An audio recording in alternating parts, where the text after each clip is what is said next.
ఆమె తిప్ప పెద్దవని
గతంలో రాష్ట్ర వ్యాప్తంగా కూడా ఎన్నికల్లో మాకు తటస్థపడిన అంశాలన్నీ కూడా ఈరోజు అనుకూలంగా ఉన్నాయి. గతంలో ప్రతికూలంగా ఉన్న అంశాలన్నీ కూడా ఈరోజు అనుకూలంగా ఉన్నాయి. రైతులంతా కూడా మహిళలు ఎవరైతే చంద్రబాబు నాయుడు వాగ్దానాలతో మోసపోయినాడు, దాదాపు ఆయన మేనిఫెస్టోలో 100 పేజీలలో 1000 అబద్ధాలు చెప్పడం జరిగింది. మరి అలాంటి అబద్ధాలన్నీ కూడా తెలుసుకొని ఈరోజు ప్రతి ఇంటికి కూడా వారే ఆహ్వానిస్తూ ఉన్నారు.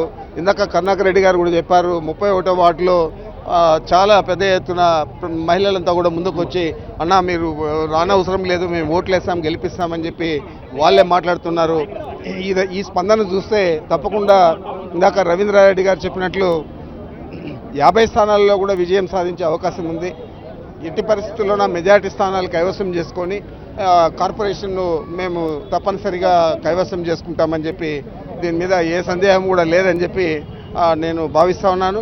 తప్పకుండా విజయ దుందుబి మోపిస్తుంది వైఎస్ఆర్ కాంగ్రెస్ పార్టీ రాబోయే ఎన్నికల్లో జగన్మోహన్ రెడ్డి గారి ఆధ్వర్యంలో, సాధికంగా ఇక్కడ మా నాయకుడు కరుణాకర్ రెడ్డి గారి ఆధ్వర్యంలో. ఎందుకంటే చంద్రబాబు నాయుడు గారు కొన్ని వేల అబద్ధాలన్నీ చెప్పేసేసి ఆయన ముఖ్యమంత్రి కావడం జరిగింది. అట్లాగే నరేంద్ర మోడీ గారు కూడా అదే పనే చేయడం జరిగిందనమాట. వీళ్ళందరూ కూడా ఒట్టి మాటలు చెప్పి అబద్ధాలు చెప్పి మోసాలు చేసి వాళ్ళ అధికారంలోకి రావడం జరిగింది. వచ్చి అన్ని రకాలుగా ప్రజలందరినీ కూడా మోసం చేయడం జరిగింది అన్నమాట. సో ఏదే ఒకటేమి రైతుల రుణమాఫీ అయితేనేమి, డాక్రా రుణమాఫీ అయితేనేమి, తర్వాత ఇంటికి ఒక ఉద్యోగం ఇస్తామనడం అయితేనేమి, ప్రతి ఊరికి తార్ రోడ్డు, ఇంటికి సిమెంట్ రోడ్డు అయితేనేమి, తర్వాత డాక్రా మహిళలందరికీ సెల్ ఫోన్లు ఇస్తామనడం అయితేనేమి, తర్వాత అన్న క్యాంటీన్లో పెట్టేసి అందరికీ కూడా మా భోజనము టిఫిను 5 రూపాయలకే పెడతామని చెప్పడం అయితేనేమి, అన్ని రకాలైన అబద్ధాలు అందరికీ కూడా అన్ని రకాలైన రుణమాఫీ చేస్తామనడం అయితేనేమి, తర్వాత వీళ్ళందరినీ కూడా వడ్డే వాళ్ళందరినీ కూడా ఎస్టీలలో చేర్పిస్తామనడం అయితేనేమి, కాపులందరినీ కూడా బీసీలలో చేర్పిస్తామనడం అయితేనేమి, అన్ని రకాలైన అబద్ధాలు ఎన్ని నోటికొస్తాయో అన్ని కూడా చెప్పిన ఘనుడు చంద్రబాబు నాయుడు. ఇటువంటి రాజకీయ నాయకుడు ప్రపంచంలోనే ఎక్కడా ఉండడు అన్నమాట. ఈ దేశంలో కాదు కదా, ప్రపంచంలోనే ఉండడు. అటువంటి వాడు 2.5 సంవత్సర కాలం అయిపోయింది. 2.5 సంవత్సర కాలంలో ఒక్క వాగ్దానం కూడా అమలు చేయని వ్యక్తి కూడా చంద్రబాబు నాయుడే అన్నమాట. సో తప్పకుండా ప్రజలందరూ కూడా వ్యతిరేకత వ్యక్తపరుస్తున్నారు. డెఫినెట్గా ఈ ప్రభుత్వానికి బుద్ధి చెప్తారు. దీన్ని బంగాళాఖాతంలో కొలిపే కార్యక్రమమే చేస్తారు చంద్రబాబు నాయుడు గారు. అదే కాకోకుండా ఈ వాగ్దానాలు అమలు చేయకపోవడమే కాకోకుండా కొన్ని లక్షల కోట్ల రూపాయలు ఇప్పటికే ఈ 2.5 సంవత్సర కాలంలో దాదాపు 3 లక్షల కోట్ల రూపాయలు దగ్గర ఆయన సంపాదించిన కార్యక్రమం అంతా కూడా జరిగిందనమాట. ఎందుకంటే చాలా ఆశ్చర్యం, బడ్జెట్ అంతా కూడా 1,30,000 1,40,000 బడ్జెట్ అయితే సంవత్సరానికి 3 సంవత్సరాలలో దాన్ని ఖర్చు పెట్టింది సంవత్సరానికి 75,000 కోట్లు మాత్రమే ఖర్చు పెట్టినారన్నమాట. బడ్జెట్లో 75,000 అంటే దాదాపు అంతా కలిపిన 220 లక్షల కోట్లు మాత్రమే ఖర్చు పెట్టింటారు ఈ 3 ఏళ్ల బడ్జెట్లో. కానీ ఒక్క చంద్రబాబు నాయుడు ఫ్యామిలీ మాత్రమే, చంద్రబాబు నాయుడు మాత్రమే ఇప్పటికి 3 లక్షల కోట్లు సంపాదించినారంటే అర్థం చేసుకోవాలన్నమాట ప్రజలను ఎంత మోసం చేస్తున్నారు అని చెప్పేసి. ఒట్టి అబద్ధాలు చెప్పింది ముఖ్యమంత్రి కావడానికి కారణం ఏమంటే డబ్బులు సంపాదించడానికి మాత్రమే వచ్చినారని ప్రజలందరూ కూడా గమనిస్తున్నారు. డెఫినెట్గా వీళ్ళు తెలుగుదేశం పార్టీని బంగాళాఖాతంలో కలిపే కార్యక్రమం తప్పకుండా చేస్తారు. మున్సిపల్ కార్పొరేషన్లు ఈ తిరుపతే కాదు 11 మున్సిపల్ ఎన్నికలు రేపు రాబోతున్నాయి. దాంట్లో అంతా కూడా విజయదుందుబిగా మోగించే కార్యక్రమం వైఎస్ఆర్ కాంగ్రెస్ పార్టీ చేపడుతుందని చెప్పారు. అవినీతికి మరొక పేరు చంద్రబాబు నాయుడు గారు, అసమర్థతకు మరొక పేరు చంద్రబాబు నాయుడు గారు, అబద్ధాలకు మరొక పేరు చంద్రబాబు నాయుడు గారు. ఎన్ని అబద్ధాలు చెప్పి ఈరోజు పాలనలోకి వచ్చారన్నది మనకు తెలుసు. ప్రతి ఒక్కరికి కూడా అబద్ధం చెప్పి ప్రతి రంగంలో ఉన్న వారికి, ప్రతి కులం వారికి కూడా చివరికి బిడ్డలను కూడా విడిచిపెట్టుకోకుండా ఒక్కొక్క ఇంటికి ఉద్యోగం ఇస్తామని చెప్పి మోసం చేశారు. 2.5 సంవత్సరాలైనా కూడా ఏ ఒక్క వాగ్దానం కూడా నెరవేర్చలేని అసమర్థత.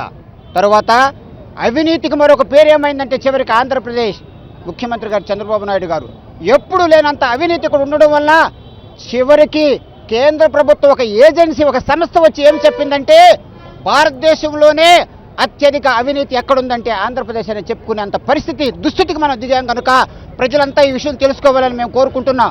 అసమర్థతకు మరొక పేరు చంద్రబాబు నాయుడు గారు. ఆ రోజు నుండి కూడా ప్రత్యేక హోదా తెస్తామని చెప్పి ప్రజలందరినీ మభ్యపెట్టి ఏమీ చేయలేని పరిస్థితుల్లో అధికారంలో, కేంద్ర ప్రభుత్వంలో, రాష్ట్ర ప్రభుత్వంలో ఉండి కూడా, అధికారంలో ఉండి కూడా ఏమీ చేయలేని అసమర్థుడు, ఇంతకుముందు ముఖ్యమంత్రిగా ఉండి కూడా ఏమీ సాధించలేని అసమర్థుడు కనుక ఇన్ని విధాలుగా మన ప్రజలకు హాని జరుగుతుంది కనుక అబద్ధాలు చెప్పి మోసం చేస్తున్నారు. అసమర్థతో ఏమి సాధించలేకపోతున్నారు. అవినీతితో ఎన్నెల్సీలు కొనడం అనేది అసహ్యం అయిపోతుంది కనుక అలాంటి ముఖ్యమంత్రి మనకు ఉండకూడదని చెప్పి మేము ప్రజలను ప్రార్థిస్తూ చేతులతో వారిని ఏం కోరుకుంటున్నామంటే రాబోయే ఎన్నికల్లో వైఎస్ఆర్ పార్టీని ఆదరించవలసిందిగా, కార్పొరేట్ ఎన్నికల్లో వైఎస్ఆర్ పార్టీని ఆదరించి ప్రజలకు సేవ చేసే వైఎస్ఆర్ పార్టీని ఆదరించవలసిందిగా, 50 డివిజన్లో కూడా గెలిపించవలసిందిగా మేము కోరుకుంటున్నాం. ఖచ్చితంగా జరగబోయేటువంటి ఎన్నికలలో ఎక్కడైతే మోసపోయారో ప్రజలు అక్కడే ఈ పార్టీని విజయం చేయించడానికి సంసిద్ధంగా ఉన్నారు. ప్రజలందరూ కూడా వైఎస్ఆర్ కాంగ్రెస్ పార్టీకి ఎప్పుడప్పుడు ఓట్లు వేయాలని పట్టుబట్టి ఉన్నారు. మేమందరం కూడా ఒక్కటై రాబోయేటువంటి ఎన్నికలలో పార్టీని గెలిపిస్తాం. ప్రస్తుత ముఖ్యమంత్రి చంద్రబాబు నాయుడు గారు రాజకీయ చరిత్ర కానీ ఒక తూరు తీస్తే కేవలం డబ్బులతో, మందులతోనే ఓటర్లను కొనవచ్చని ఒకే ఒక ధీమా తప్ప వేరే ధీమా అతనికి లేదు. జగన్మోహన్ రెడ్డిని ప్రజలు ఆశీర్వదిస్తున్నారు. తిరుపతిలో కార్పొరేట్ ఎలక్షన్ వస్తే అందరూ కూడా జగనన్న నాయకత్వాన్ని బలపరుస్తున్నారు. మీ ద్వారా నేను తిరుపతి ప్రజలకు విజ్ఞప్తి చేసేది ఏమంటే, మీరు విఘ్నత ఉన్న ఓటర్లు డబ్బులకి మందుకి అమ్ముడు పోతారని ఒక ఆలోచనతో చంద్రబాబు నాయుడు ప్లాన్ వేస్తూ ఉన్నాడు. ఒక్క ఓటు కూడా ఆయన పైన ప్రేమగా లేదు. అయినా ఎప్పుడు కూడా చంద్రబాబు నాయుడు రాజకీయంలో డబ్బుతో మందుతోనే రాజ్యాన్ని తీసుకుని వచ్చాడు. దానికి స్వస్తి చెప్పాల్సిందిగా నేను తిరుపతి ప్రజల్ని విజ్ఞప్తి చేస్తున్నాను. ఈ కార్పొరేషను పూర్తిగా గెలిస్తే రేపు మన నియోజకవర్గానికి సంబంధించినటువంటి భూమన కరుణారెడ్డి కూడా వారి ఆధ్వర్యంలో జరిగే ఎన్నికలు కాబట్టి వారిని కూడా సులభంగా గెలిపించాలని కోరుకుంటున్నాను. పెద్దిరెడ్డి రామచంద్రరెడ్డి గారు కూడా పూర్తి సహకారంతో ఈ నియోజకవర్గాన్ని బాగా గెలిపించాల్సిందిగా కోరుకుంటూ, ఒక్క తూరి కరుణాకర్ రెడ్డి విజ్ఞత కలిగిన వాడు. మీకు అందరికీ కూడా తెలుసు ఏ విధంగా మీరు దెబ్బతీశారో. గడప గడప ప్రోగ్రాంలు కూడా పెట్టాడు. కానీ ఈ విధంగా మీరు దెబ్బతీశారు. దాన్ని మీరు మేల్కోవాలా. విద్యావంతులు ప్రతి ఒక్కరు కూడా ఈ తూరి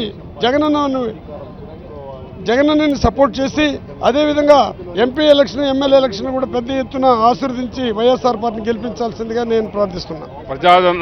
ప్రజాదరణ కోల్పోయినటువంటి తెలుగుదేశం పార్టీకి, తెలుగుదేశం ప్రభుత్వానికి రెఫరెండం ఈ ఎన్నికలు, తిరుపతి కార్పొరేషన్ మేయర్ ఎన్నికలు రెఫరెండం అని చెప్పి కూడా నేను తెలియజేస్తున్నాను.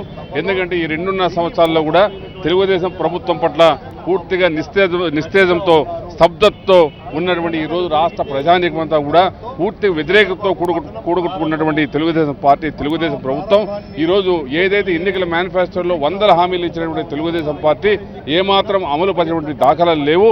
అందుకనే మేము అడుగుతాం వైఎస్ఆర్ పార్టీ, మీరు త్వరగా ఈ కార్పొరేషన్ ఎన్నికలు నిర్వహించండి.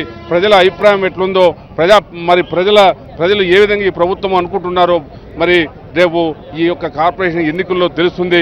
ఖచ్చితంగా తెలుగుదేశం పార్టీకి బుద్ధి చెప్తారని చెప్పి కూడా నేను తెలియజేస్తున్నాను. ఈరోజు కార్పొరేషన్ ఎన్నికల సందర్భంగా తిరుపతి 31వ వార్డులో మేము సంచరించడం జరిగింది. ఇక్కడ ప్రజానీకం పెద్ద ఎత్తున ఈరోజు ఇక్కడికి రావడం మేము చూస్తున్నాము. ప్రజల్లో ఈ ప్రభుత్వం మీద ఎంతగా వ్యతిరేకత ఉందో ఈ యొక్క ఇక్కడికి వచ్చినటువంటి ప్రజానీకాన్ని చూస్తే వారి మొహాల్లో తేటతెల్లంగా కనిపిస్తోంది. ముఖ్యంగా పెద్ద ఎత్తున మహిళలు రావడం జరిగింది. ఈ రాష్ట్ర ప్రభుత్వం గత ఎన్నికల్లో ఇచ్చినటువంటి డ్వాక్రా జిల్లాల అక్క జిల్లాలకు వాగ్దానాన్ని ఏదైతే మాట తప్పిందో ఆ మాట తప్పిన విధానం బట్టి వీరందరూ కూడా ఈరోజు ఎన్నో ఇబ్బందులు ఎదుర్కొంటున్నారు. వారి మాటల్లో ఈరోజు మేము ఈ యొక్క ప్రభుత్వం మీద ఉన్నటువంటి వ్యతిరేకత స్పష్టంగా తెలుస్తోంది. ఖచ్చితంగా ఈ యొక్క తిరుపతి కార్పొరేషన్ని వైఎస్ఆర్ పార్టీ కైవసం చేసుకుంటుంది. జగన్మోహన్ రెడ్డి మీద వీరందరికీ అపారమైన నమ్మకం ఉందని కూడా మేము తెలియజేస్తున్నాం.